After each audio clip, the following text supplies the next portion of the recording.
मेरे प्यारे दोस्तों, मेरी एक बात हमेशा ध्यान रखिएगा।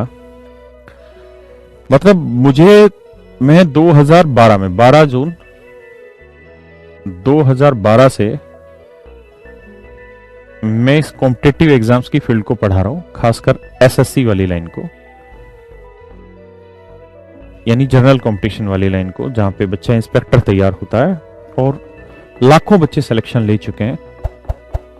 हजारों डिपार्टमेंट जो हैं या हजारों जो वैकेंसी हैं, इनके थ्रू कोई सीपीओ के थ्रू सिलेक्शन लेके गया, कोई दिल्ली पुलिस में सब इंस्पेक्टर बना, कोई कहीं बना, कोई इंस्पेक्टर बना, कोई इनकम टैक्स बना, कोई कहीं बना। तो मैंने 2012 से 12 जून 2012 को मैंने पहली बार पढ़ाना शुरू किया था।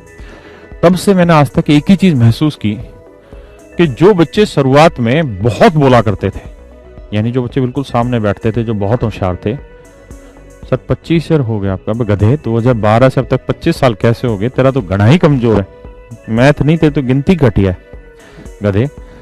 तो कहानी ये है, पढ़ा मैं बहुत सालों से रहा हूं, लेकिन इस फील्ड को मैं 2012 से पढ़ा रहा हूं। तो मैंने देखा है कि जो बच्चे क्लास में बहुत ज्यादा बोलते थे, क्योंकि ऑफलाइन पढ़ाते थे, ऑनलाइन तो हमने 2020 में ही पढ़ाना शुरू किया है। मैंने कैरियर 2019 में पहली बार ऑनलाइन बैचेज आए हैं। तो मैं ये देखता था जो बच्चे होशियार रहते थे, बहुत ब्रिलियंट होते थे, वो शुरुआत में क्लासों में बहुत बोला करते थे, आगे से आगे बढ़ चढ़ के बोलते थे, खूब धड़ाधड़ बोलते थे, सवाल बोलो तुरंत आंसर देते थे। लेकिन आप विश्वास मानिए, जब 3 महीने 4 महीने 5-6 महीने कोचिंग के बीतते थे, तो धीरे धीरे क्या होता था, वो गुब्बारे की हवा निकलती रहती थी, निकलती रहती थी, निकलती रहती थी, निकलती रहती थी, निकलती रहती थी। और एक सर्टेन टाइम के बाद वो बच्चे मिलते थे, हाँ भाई क्या कर रहा है सर, कोचिंग कर रहा हूँ। कहाँ पे सर, अब फलां टीचर के पास कर रहा हूँ। उससे पहले सर उस टीचर के पास कर रहा हूँ। भाई कर क्या रहा है तू, 2-2 साल से कोचिंग ले रहा, तेरा सिलेक्शन नहीं हुआ। अबे टीचरों में कमी नहीं, तेरे में कमी है भाई, तू इस बात को समझ। और वहीं पे मैं ऐसे बच्चों को देखता था जो शांति रहते थे, ना फालतू मतलब आंसर फेंका करते थे, ना बहुत होशियार थे, ना बहुत कमजोर थे, बस डेली का काम डेली कर लिया करते थे। मेरे प्यारे बच्चों, मैंने जीवन में ऐसा एक सिंगल बच्चा नहीं देखा जिसने डेली का काम अगर डेली किया है और उसका सिलेक्शन ना हुआ हो। आज तक एक सिंगल बच्चा ऐसा नहीं मिला। आपको बहुत ज्यादा मेहनत करने की जरूरत नहीं है, दिन रात इसमें लगाने की जरूरत नहीं है कि आप पूरी दिन रात इसमें लग जाओ और बहुत मेहनत करें, बहुत मेहनत करें, बहुत मेहनत करें। 24 घंटे में मोदी जी की तरह 26 घंटे आप काम कर ले, सॉरी मतलब 16 घंटे काम कर लें, या 22 घंटे काम कर लें, या 20 घंटे पढ़ लें, ऐसा बिल्कुल भी जरूरत नहीं है। आप मेरी बात पे विश्वास रखिए, ये जीवन आपको एक ही बार मिलना है ना, इसलिए इस उम्र के आनंद भी लेते चलिए। मैं आज एक को व्हाट्सएप पे एक शेष शायरी पढ़ रहा था, उसमें लिखा था कि किसको क्या दिया है और किससे क्या लिया है, या किसको क्या देना है या किससे क्या लेना है, यह हिसाब आज तक कोई नहीं समझ पाया। ऊपर वाले का गणित बहुत बेहतरीन था, उसने भेजा भी खाली हाथ और बुलाया भी खाली हाथ। ये सच है मेरे प्यारे बच्चों, हम खाली हाथ ही आए थे और हमें जाना भी खाली हाथ है, और ये एक ही जीवन मिला है।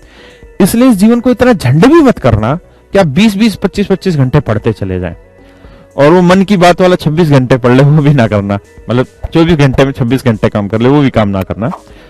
आप एक ही घंटा पढ़ें, आपकी बैठने की औकात, बैठने की हिम्मत, पढ़ने के लिए जो बैठते हैं उसकी हिम्मत एक ही घंटे की, तो आप एक ही घंटे पढ़ें, लेकिन उस काम को रोज कर लें मेरे बच्चों।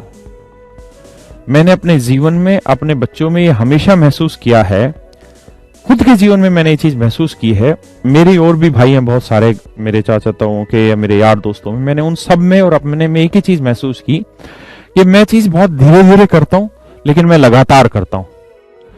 मेरे जो और मित्र भाई यार दोस्त हैं, वो चीजें बहुत तेज गति में विस्फोटक करते हैं, लेकिन उनकी गति कभी बहुत धीरे होगी, कभी बहुत तेज, कभी बहुत धीरे, कभी बहुत तेज, और उनमें से शायद बहुत सारे उस कामयाबी के स्तर को नहीं छू पाते।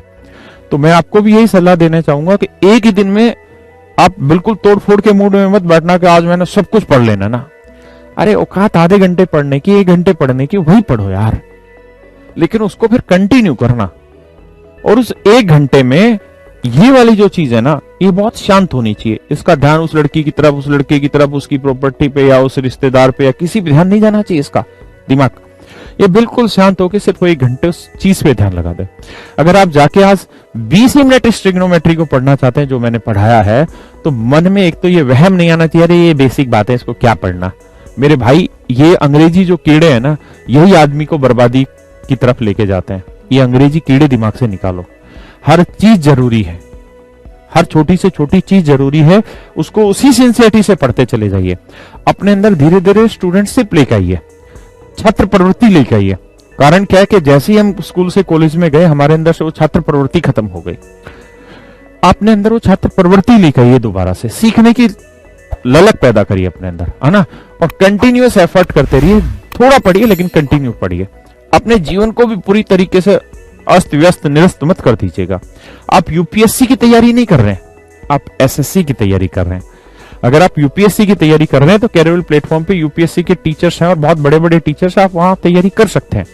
उसमें शायद बहुत मेहनत की जरूरत होगी, उसके लिए वो टीचर आपको बहुत बढ़िया से बता पाएंगे। मुझे एसएससी का ज्ञान है, मैंने भी यूपीएससी की 2 महीने तैयारी की थी, मेरे बस की नहीं हुआ, मैं छोड़ के तुरंत आ गया, है ना। तो इसलिए मैं उस चीज की सलाह आपको दे ही नहीं सकता जिस रास्ते पे मैं मेरी खुद की जाने की औकात नहीं हुई। मैं इस चीज की सलाह आपको दे सकता हूं क्योंकि जिस मंजिल पे आप जाना चाह रहे हैं, जिस रास्ते पर आप जाना चाह रहे हैं, जो इंस्पेक्टर आप बनना चाहते हैं, वो मैं 2013-14 में बन के छोड़ के आ चुका हूं, एक्साइज इंस्पेक्टर, है ना। तो जो मंजिल आप पाना चाहते हैं वहां मैं पहुंच चुका हूं, यानी मैंने उस रास्ते के कांटे भी देखे हैं और उसके बाद जो फूल मिलते हैं वो भी देखे हैं। तो मैं उसके लिए आपको प्रॉपर